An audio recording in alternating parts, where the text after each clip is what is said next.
ہمارے اس چینل میں خوش آمدید۔ شروع کرتے ہیں آج کی ایک نئی کہانی۔ میرا نام شازیہ ہے۔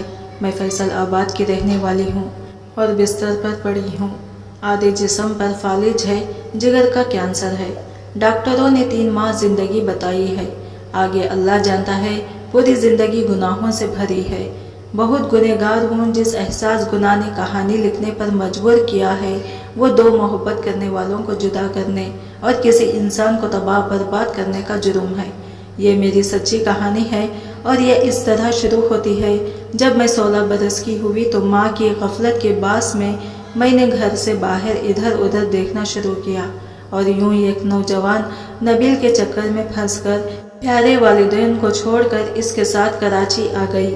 نبیل صحت مند اور خوبصورت آدمی تھا اور وہ کراچی میں محنت مزدوری کرتا تھا۔ موسی لین کے ایک گھر میں لے آیا۔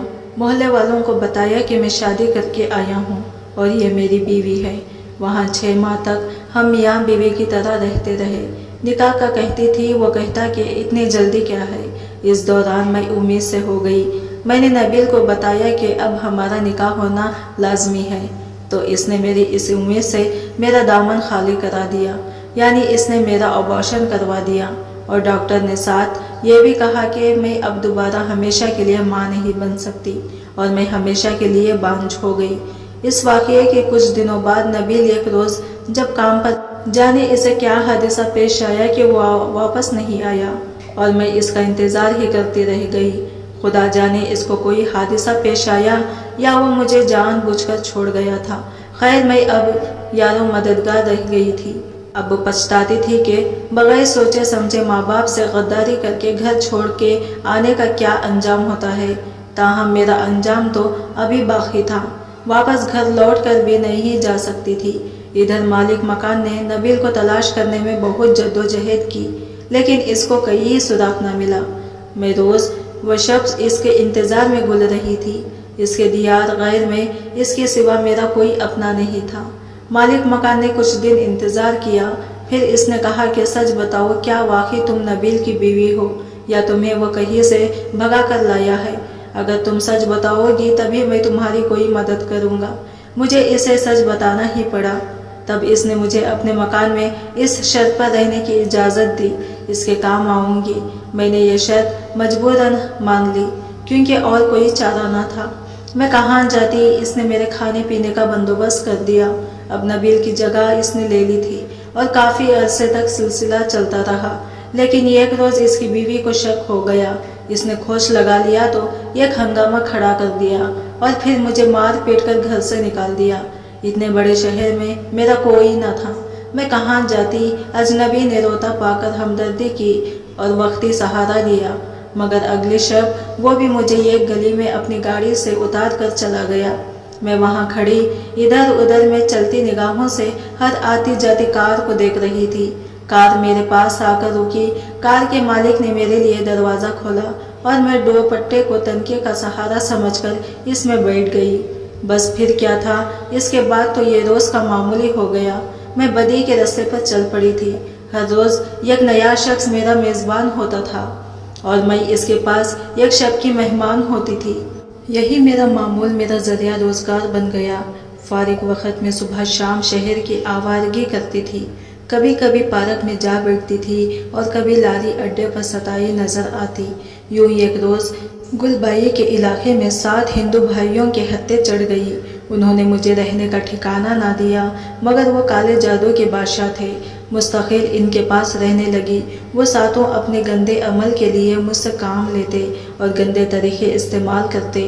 اب میں اپنے ہر حصے عاری ہو گئی تھی، کیونکہ مجھے کھانے کو خوراک کرہنے کو ٹھکانا چاہیے تھا۔ وہ مجھے اچھی خوراک دیتے تھے اور ہفتے میں 2 روز کی چھٹی بھی ملتی تھی۔ ان دنوں میں شہر کی تفریح مقامات پر گھومنے چلی جاتی اور کسی نہ کسی نئے ساتھی کے ساتھ یہ وقت بسر کر کے آ جاتی تھی۔ اب یہ میری عادت بن گئی تھی۔ اسی طرح میں جہانگیر روڈ پر ریحانہ نام لڑکے سے ملی اور اس کے سامنے بھی اپنی مظلومت کا رونا رویا کہ میرا باپ سوتیلا ہے اور وہ مجھ پر ظلم کرتا ہے، اسی لیے میں بھاگی پھرتی ہوں اور میرے پاس رہنے کی کوئی جگہ نہیں ہے۔ خدا را میری مدد کرو۔ اسی طرح کے قصے میں ہر اس اجنبی سے بیان کرتی تھی